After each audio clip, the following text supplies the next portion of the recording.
Alléluia. Merci Seigneur Jésus pour ce merveilleux moment, Seigneur, que nous avons passé dans ta présence.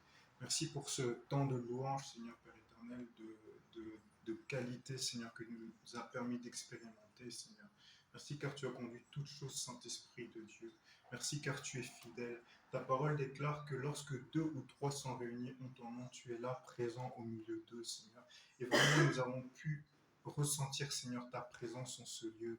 Merci, Seigneur, pour les grandes choses que tu as accomplies. Merci, cher Saint-Esprit, pour ta fidélité. Merci pour ta puissance en ce lieu, Seigneur. Merci pour l'œuvre que tu as commencé à accomplir en ce lieu dans nos vies et que tu vas achever. Que toute l'honneur et la gloire te reviennent. Je remets, Seigneur, ce moment, Seigneur, dans ta parole, entre tes mains. Je te prie, Saint-Esprit, de te mouvoir, Seigneur, Saint-Esprit, et que cette parole puisse produire du fruit en nous. Cher Saint-Esprit de Dieu, manifeste ta gloire. Que ce soit pas moi qui parle, mais que ce soit toi qui parles au travers de moi. Je t'en prie, Saint-Esprit de Dieu. Viens prendre le contrôle de ma bouche. Viens prendre le contrôle de mon cœur, de mes pensées, de tout mon être. J'ai vraiment besoin de toi. Sans toi, je ne peux rien faire. Sans toi, je ne peux pas me tenir et annoncer ta parole, Saint-Esprit de Dieu. Je te prie de venir et de m'aider. Que toute l'honneur et la gloire te reviennent, Père éternel de gloire. Glorifie ton Saint-Nom en ce lieu, au nom de Jésus-Christ. Merci, Père éternel de Dieu vivant. Amen. Amen. Bonjour frères et sœurs en Christ. Que le Seigneur vous bénisse. Et alors que durant cette semaine, j'ai vraiment eu du mal en fait, parce que je me disais qu'est-ce que je vais pouvoir apporter comme message, qu'est-ce que je vais pouvoir apporter comme message. Et je faisais face à beaucoup de distractions. Et le Saint-Esprit m'a inspiré en fait un message qui me touche personnellement et qui peut toucher chacun d'entre nous. C'est savoir se retirer de la distraction et quitter le désert, rentrer dans le désert justement, afin de pouvoir entendre mieux la voix de Dieu, afin de pouvoir vraiment communier avec Dieu. Et donc le sujet de mon message aujourd'hui, c'est je la conduirai au désert et je parlerai à son cœur. Je la conduirai au désert et je parlerai à son cœur. On peut ouvrir nos Bibles dans le livre d'Osée, chapitre 2, à partir du verset 15.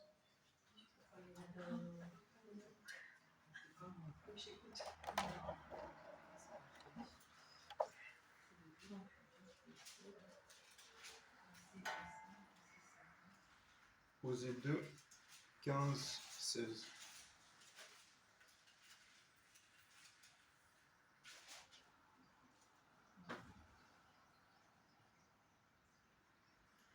C'est pourquoi voici, je veux l'attirer et la conduire au désert, et je parlerai à son cœur. Osée 15. Osée 2, 15 et 15 et verset 16 aussi. 15 aussi, où on dit je la châtirai tous les jours, c'est ça? Oui.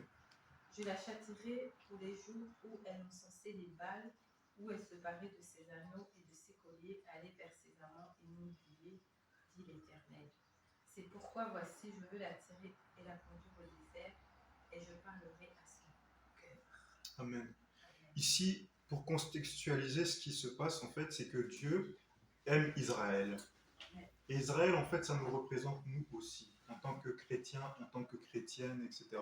Et on peut passer des moments dans notre vie où la distraction est tellement telle qu'on s'éloigne de Dieu, qu'on est dans nos occupations, qu'on est dans les réseaux sociaux, qu'on est dans les relations, ainsi de suite avec les autres, et on s'éloigne de Dieu, on abandonne Dieu. Et Israël, en fait, là, nous représente nous. Et Dieu, il dit qu'il va justement éloigner Israël, il va l'éloigner et va l'amener dans le désert afin de pouvoir parler à son cœur. Dieu veut nous éloigner de la distraction. Et pour commencer, je veux tout simplement savoir, penser qu'est-ce que le désert. Et le désert, en fait, ça représente un lieu de silence, un lieu de paix, un lieu de calme, un lieu où il n'y a pas toutes les distractions environnantes, tout ce qui peut être l'entourage, les amis, les réseaux sociaux, toutes ces choses-là. C'est vraiment s'éloigner, c'est un lieu où on se met à part, on se met de côté. Et c'est dans ce lieu-là que Dieu veut que nous allions afin de pouvoir nous parler. Le désert est également un lieu où on trouve beaucoup de terre. Et la terre, on sait que l'homme a été créé à partir de la poussière, à partir de la terre. Le désert, c'est le lieu, ça nous rappelle l'origine, notre origine, ce que nous sommes. Ça nous rappelle notre véritable nous. Et beaucoup de gens n'aiment pas justement le désert parce que ça les ramène comment dire, dans ce silence, dans ce calme, dans ce moment de communion. On se retrouve seul face à nous-mêmes. Et beaucoup de gens vont préférer s'éloigner du désert, vont vouloir rentrer dans les distractions, vouloir aller dans la ville, dans des lieux où il y a de l'activité, afin de pouvoir ne pas pouvoir savoir qui ils sont réellement. Et Dieu veut nous attirer dans le désert. Dieu veut que nous allions dans le désert. Dieu veut que nous nous retrouvons réellement parce que c'est lorsque nous nous retrouvons réellement que nous apprenons à connaître Dieu, que Dieu se révèle à nous, que Dieu maintenant nous fait comprendre que nous avons besoin de lui. Et l'ennemi a mis plusieurs choses en place pour empêcher l'homme de retourner dans le désert. C'est la distraction, l'alcool, toutes les choses qu'il y a en dehors du désert qui font que l'homme est dans un certain confort pour l'empêcher en fait de revenir à lui-même, de re-rentrer en lui-même et de revenir à l'essentiel. Et cet essentiel, en fait, c'est sa relation avec Dieu. Donc, comme je vous ai dit, le désert est un lieu de terre, un lieu désertique qui nous rappelle qui nous sommes de manière originelle, qui nous fait réfléchir à quel est le sens de ma vie, quel est le but de la vie, pourquoi est-ce que je suis là sur la terre. Ça nous fait repenser à pourquoi est-ce que Dieu m'a créé, ainsi de suite, toutes les questions existentielles, les véritables questions. Mais les gens esquivent ce genre de questions comment en s'éloignant du désert, en allant dans les villes, dans les endroits où il y a beaucoup de distractions, beaucoup de bruit, ainsi de suite. Le désert est un lieu de silence, est un lieu où, comme je dis, on est éloigné de la distraction, il n'y a pas tous ces bruits, il n'y a pas toutes ces choses qui nous empêchent d'entendre la voix de Dieu. On se retrouve vraiment face à nous-mêmes, face à Dieu. Comme je vous ai dit, dans les temps actuels, l'ennemi a fait en sorte qu'il y ait un certain confort, excusez-moi, qu'il y ait un certain confort qui fait que l'homme maintenant n'ait pas la facilité à rentrer en lui-même et à revenir à Dieu. Et il a mis tous des plans, tout en sorte pour qu'il y ait les réseaux sociaux, les distractions, toutes ces choses-là, les téléphones, les notifications comme je suis en train de recevoir là, qui dérangent en fait, qui font que les hommes sont toujours occupés et ne peuvent pas se recentrer en eux-mêmes et chercher à connaître Dieu. Donc il y a toute forme d'interférence qui nous empêche d'entendre la voix de Dieu. Et le désert, en fait, c'est un lieu de calme et de silence. La parole de Dieu nous dit que nous sommes le troupeau de Dieu, le peuple de son pâturage. Un troupeau, en fait, on élève un troupeau dans un lieu calme, dans un lieu où il n'y a pas d'interférence, dans un lieu quasi désertique, c'est par exemple les campagnes, toutes ces choses-là. Pourquoi? Parce que là, dans ce lieu-là, le troupeau est attentif et capable d'entendre la voix du berger. Et Dieu veut que nous sachions être dans une atmosphère, dans un milieu, dans un lieu, que nous sachions retourner dans les lieux de calme, de paix, où il n'y a pas toutes ces interférences, etc.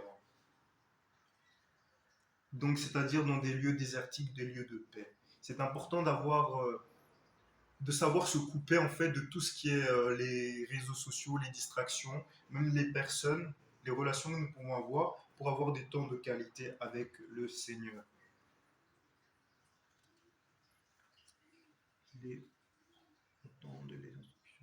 Donc le troupeau, les enfants de Dieu entendent les instructions de Dieu, du berger. Dieu a conduit, par exemple, Dieu lorsqu'il a appelé Moïse, il a dit Moïse, il s'est révélé à Moïse et il lui a parlé. Il a parlé à Moïse où? Il a parlé à Moïse pendant qu'il était dans la ville, pendant qu'il était dans ses activités, pendant qu'il exerçait ses tâches en tant que fils de la fille du pharaon, ainsi de suite. Et Dieu lui a parlé là et il voulait le toucher, mais il y avait tellement de distractions autour de Moïse, tellement de choses qui l'empêchaient, qui faisaient interférence dans l'appel, etc., qu'à un moment donné, Dieu ne pouvait pas vraiment lui parler, ne pouvait pas le toucher. Et Moïse a demeuré là et tout. Et à un moment donné, ce qui va se passer, c'est que Moïse va faire une erreur. Il va faire une erreur, il va voir il va apprendre qu'en fait il est hébreu, ainsi de suite, et il va voir qu'il va y avoir un combat entre entre deux Hébreux et va dire mais comment ça se fait que vous vous battez entre vous, les frères, vous ne pouvez pas vous battre, ainsi de suite. Et après, ils vont dire, oui, mais toi, l'autre jour, là, on a vu que tu as tué l'Égyptien. Pourquoi? Parce que tu as vu qu'il est en train de fouetter l'un de nos frères, etc. Donc là, Moïse se dit, ah mince, ils ont vu ça. Ils croyaient que c'était enterré. Il voulait rester dans son confort, dans sa zone de confort, dans ce lieu de bruit, de paix pour lui. Et ça l'empêchait, en fait, d'entendre la voix de Dieu. Et lorsqu'il a entendu ça, il a pris peur. Il a dit, ah ouais, en fait, ils savent que j'ai commis ce meurtre, que j'ai fait ça, et ça l'a fait partir dans le désert, ça l'a fait fuir dans le désert. Dieu a permis que l'un de ses frères hébreux lui lance cette parole pour que Moïse se sente maintenant pas en paix dans le lieu où il était, dans ce lieu où il croyait en paix, il croyait qu'il était bien et tout, afin qu'il sorte de sa zone de confort et qu'il retourne dans le désert.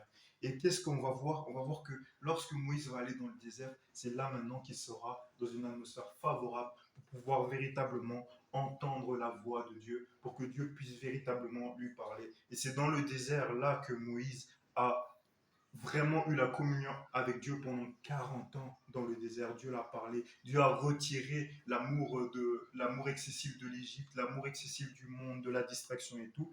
Et maintenant, Moïse savait comment se retirer dans le désert, savait comment s'approcher de Dieu, savait comment on entend la voix de Dieu, comment savoir entendre la voix de Dieu. Il a aussi appris à être un berger, ainsi de suite.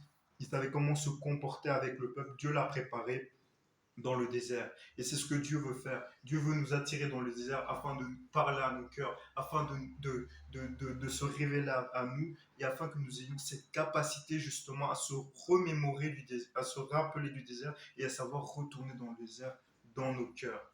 Et on va voir que Moïse va savoir faire ça plus tard avec les enfants d'Israël. On va voir que lorsque Moïse va revenir, Dieu maintenant va appeler aussi tout le peuple d'Israël à aller dans le désert. Donc il a appelé Moïse à aller dans le désert pendant 40 ans. Et maintenant, il va aussi, avec Moïse, appeler le peuple à sortir d'Égypte. Mais lorsque le peuple va sortir de la distraction, tout ça, ils vont sortir où? Ils vont pas aller directement dans la terre promise. Ils vont d'abord passer par le temps du désert. Et le temps du désert, c'est un temps de préparation. C'est un temps, comme je vous ai dit avec Moïse, où Dieu vous prépare, Dieu vous peaufine et Dieu vous aide justement à entendre sa voix. Il y a un mystère dans le désert. Le mystère qui est dans le désert, c'est que le désert nous donne la capacité d'entendre la voix de Dieu. Les temps de désert nous permettent de pouvoir connaître Dieu. C'est des temps de qualité, des temps très importants que Dieu nous accorde pour pouvoir en fait se révéler à nous, ainsi de suite. Et pourquoi le désert? Pourquoi le désert? C'est un temps de réinitialisation. Ça nous permet de nous réinitialiser, de nous ramener à l'origine, de nous restaurer entièrement, de nous régénérer en tant qu'enfant de Dieu, en tant que créature de Dieu.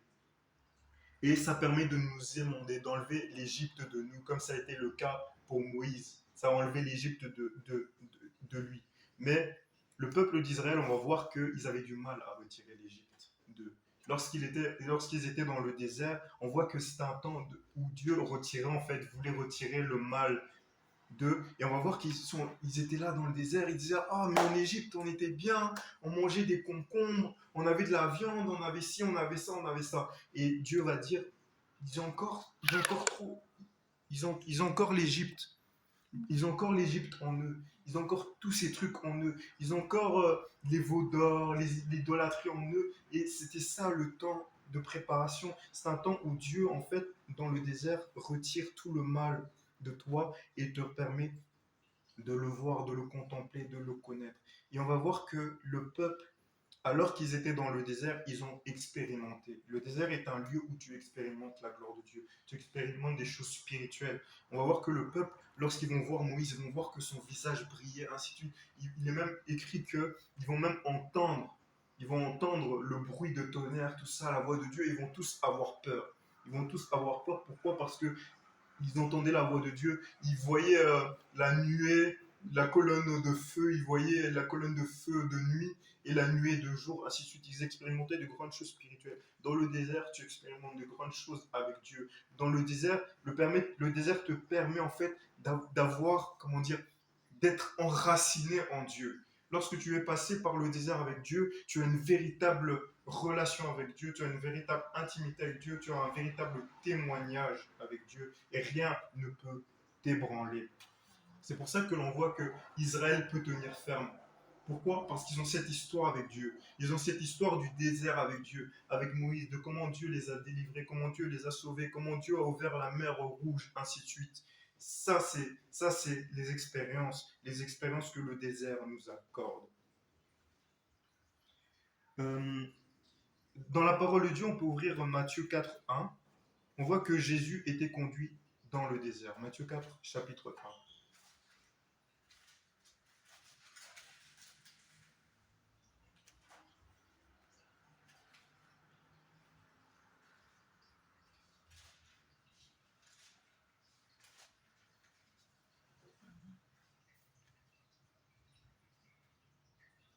Matthieu 4, ouais. Alors Jésus fut emmené par l'Esprit dans le désert pour être tenté par le diable. Alors Jésus fut emmené par l'Esprit dans le désert pour être tenté par le diable. On voit là que c'est l'Esprit de Dieu qui nous conduit dans le désert. C'est l'Esprit de Dieu qui a conduit Jésus-Christ dans le désert. Jésus-Christ, en fait, est notre exemple. Il est notre exemple en tant que chrétien. En tant qu'enfant de Dieu, nous avons pour exemple Jésus-Christ. Et la vie de Jésus-Christ est un témoignage pour nous. La vie de Jésus-Christ est un exemple que nous devons suivre. On voit que, alors que Jésus-Christ commence son ministère, la première chose qui se passe, c'est que l'Esprit de Dieu va le conduire dans le désert, va le conduire dans l'essentiel, c'est-à-dire dans l'écoute de la voix de Dieu, dans l'éloignement de la distraction, toutes ces choses-là. Et on nous dit qu'il ne va pas juste là-bas pour passer un temps comme ça de tranquillité, de paix. Non, on nous dit que dans ce désert-là, il doit y être tenté par le diable. Ça veut dire que tout ce qui est dans sa chair, tout ce qui est nature de la chair, mauvaise pensée, toutes ces choses-là doivent être éprouvées. Il doit complètement être régénéré dans sa chair, émondé, réinitialisé, il doit être restauré. Vous voyez? Et c'est la même chose avec les chrétiens, avec les enfants de Dieu. Dieu nous conduit dans le désert. Le Saint-Esprit veut te conduire dans le désert pour te restaurer. Il ne faut pas ne pas aimer le désert, il ne faut pas détester le désert, il faut voir le désert comme une opportunité, comme une grâce que Dieu te fait de pouvoir maintenant vraiment passer des moments de qualité avec lui, de pouvoir être élevé. Vous voyez? Moi, mes moments les plus intimes que j'ai connus avec Dieu, c'était dans les moments de difficulté, dans ces moments de désert. C'est là que Dieu vraiment m'a parlé, c'est là que j'ai eu des témoignages avec Dieu, ainsi de suite. Euh, donc, on voit Jésus a été conduit dans le désert pour pouvoir y être tenté par le diable, pour y être éprouvé, pour, pour sortir en fait plus fort que ce qu'il n'était déjà, pour pouvoir exercer la puissance de Dieu. Et on voit que dans le désert, il y a différentes choses. Il y a le calme, il y a la solitude, on est dans la solitude, mais il y a aussi des animaux. Il nous est dit qu'il y avait des bêtes sauvages dans le désert. Il y avait des bêtes sauvages, il était parmi les bêtes sauvages. Et les bêtes sauvages peuvent représenter aussi les mauvais esprits. Les bêtes sauvages représentent aussi les mauvais esprits, les tentations, toutes ces choses-là, ces oppressions, les mauvaises pensées qui vont te dire, par exemple, ils vont dire oui, il faut que tu manges, etc. Il faut que tu fasses ci, il faut que tu fasses ça. Et ici, actuellement, lorsque tu n'apprends pas à rentrer dans le désert, tu es en proie aussi à des bêtes sauvages. Tu es en proie à des bêtes sauvages, c'est-à-dire à toute forme d'oppression, de pensée. Comment dire, ce sont des bêtes euh, ce sont des esprits de distraction qui t'empêchent d'entendre la voix de Dieu, ainsi de suite. C'est pour ça qu'il est important de s'éloigner, d'aller dans le désert, afin de faire face maintenant à ce qui est plus profond, c'est-à-dire non pas des tentations, comment est-ce que je dirais, non essentielles, c'est-à-dire la télévision, toutes ces choses-là, mais lorsque tu vas dans le désert, tu fais face maintenant à des tentations, c'est les tentations essentielles. Ça veut dire l'alimentation, la faim, la soif, toutes ces choses-là. Le désert, en fait, c'est l'épreuve, en fait, de ton véritable toi. C'est une épreuve plus profonde. Ce n'est pas les petites épreuves de la distraction, de la ville, etc. Mais c'est maintenant te retrouver face à soi-même. C'est ce qui est beaucoup plus difficile. C'est l'épreuve des besoins essentiels, des besoins profonds dans la vie, c'est-à-dire la faim, la soif, c'est tout ce qui est vraiment ton caractère, tout ça qui est prouvé lorsque tu passes un temps vraiment dans le désert, un temps dans le jeûne. Le jeûne est un temps de désert. Lorsque tu jeûnes, tu es dans un désert, mon frère, ma soeur. Je ne dis pas forcément d'aller dans un désert, un véritable désert, mais le fait de passer du temps, d'éteindre la télé, d'éteindre les réseaux sociaux, toutes ces choses-là, et de jeûner, là, c'est un désert en fait. Le temps de jeûne est un désert. C'est comme si tu te retrouves véritablement dans le désert et tu fais comme Jésus face à des épreuves qui sont des épreuves essentielles de la vie, la faim, la soif, etc. Ce qu'on trouve dans le désert. Qu'est-ce qu'on trouve dans le désert? Le désert, on trouve le calme, on trouve, comme je vous ai dit, les bêtes sauvages, etc., les esprits méchants. Et on trouve, lorsque l'on réussit l'épreuve du désert, au final, on trouve les anges. On trouve les anges de Dieu, on trouve la paix, la grâce de Dieu. On ne trouve pas que des mauvaises choses dans le désert, mais au final, on trouve la paix lorsqu'on réussit l'épreuve du désert. Jésus est l'exemple que nous devons suivre. On peut lire aussi Luc 5, 15 à 16. Luc 5, 15 à 16.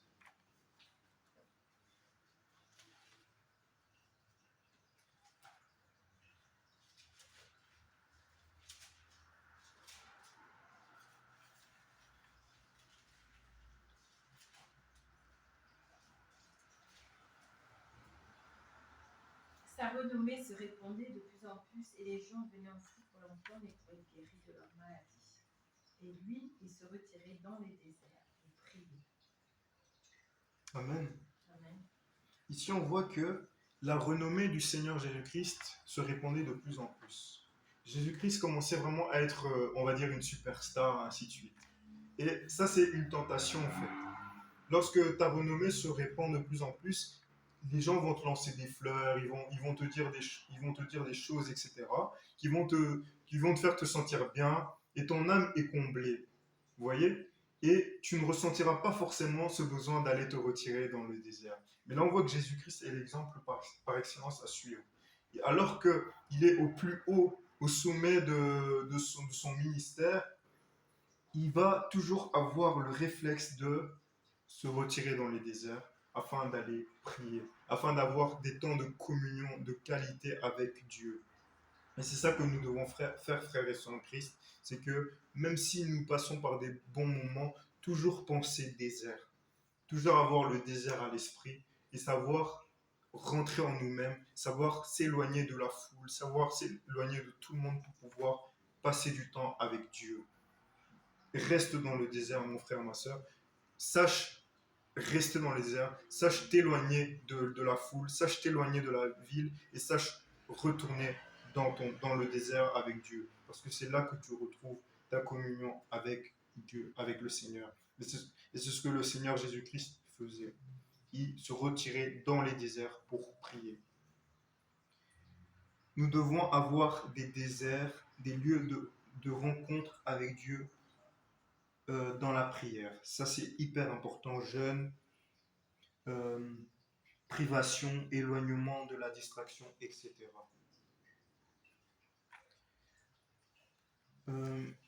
Il faut garder en tête le désert car ça nous maintient en communion avec Dieu. On peut voir par exemple l'exemple du fils prodigue. Le fils prodigue, il était bien, il était dans la maison de son père, il avait tout, il avait des serviteurs, des servantes, etc. Et la parole de Dieu nous dit que, alors qu'il était dans la maison de son père, le père qui représente Dieu en fait, il était bien, il était comblé, il était trop à l'aise et il va dire ouais, donne-moi tous mes biens, mon héritage et je vais m'éloigner. Il s'éloigne et va dans des villes, dans des lieux de distraction, des lieux d'abondance, où il expérimente la vie de débauche. Il est comblé jusqu'à ce qu'il n'ait, au final, qu'il ait dilapidé tout le bien de son père. Et qu'est-ce que la parole nous montre? Qu'est-ce que le Seigneur nous montre au travers du Fils prodigue? C'est qu'à un moment donné, cette paix que tu trouves, ce bonheur que tu vas trouver dans cette distraction, dans cette foule, va à un moment s'estomper, va s'arrêter. À un moment donné, tu n'auras plus rien. Et là, le fils prodigue va se retrouver seul. toutes ces choses vont s'éloigner de lui, toutes ces personnes vont l'abandonner. Alors qu'il avait l'argent, il y avait beaucoup de gens qui étaient auprès de lui, qui étaient là, ah oui, tu es bien, tu es le meilleur, tu es le plus beau, tu es la plus belle, etc. Et lorsqu'il n'avait plus rien, il s'est retrouvé seul face à lui-même. Et il s'est remémoré à quel point il était bien dans la maison de son père. La parole de Dieu nous dit qu'il est rentré en lui-même. Et rentrer en soi-même, en fait, c'est retourner dans le désert. Savoir rentrer en soi-même, c'est savoir retourner dans le désert. Lorsque tu sais rentrer en toi-même, te remémorer les temps de qualité que tu as avec le Seigneur, te remémorer à quel point tu as besoin du Seigneur, c'est ça le désert. C'est ça savoir retourner dans le désert, c'est savoir retourner en soi-même et se dire je vais prier, je vais passer du temps avec Dieu. C'est ça le désert, frère et sœurs en Christ. Et lorsqu'il a eu cette capacité de rentrer en lui-même, il s'est dit, j'ai vraiment péché contre mon Père, je vais retourner vers lui. Et il n'est pas venu dans une attitude, je suis ton fils, redonne-moi tout, etc. Non, il a dit, je serai ton serviteur. Il est revenu avec humilité. Et c'est comme ça que nous devons être. Nous devons être comme le fils prodigue, revenir auprès du Père, savoir que Dieu est bon, que Dieu va nous accepter lorsque nous revenons à lui et qu'il va nous restaurer. Et même il ne s'attendait pas forcément à ce que son père le restaure, mais lorsqu'il est revenu, son père l'a totalement restauré. Et c'est ce cœur-là que Dieu a. Dieu, lorsque nous retournons dans le désert, lorsque nous savons retourner en nous-mêmes, rentrer en nous-mêmes, le Seigneur nous accepte et il nous restaure entièrement. Il faut avoir ce réflexe comme le fils prodigue, comme Pierre, savoir retourner vers le Seigneur et le Seigneur va nous restaurer. Amen. Que le Seigneur vous bénisse, frères et sœurs en Christ, au travers de cette parole. C'est un petit rappel pour nous ramener à l'essentiel, savoir retourner dans le désert, savoir rentrer en nous-mêmes, afin de pouvoir, que le Seigneur puisse nous toucher, de pouvoir retrouver la communion avec Dieu et ne jamais abandonner. Soyez bénis. Amen.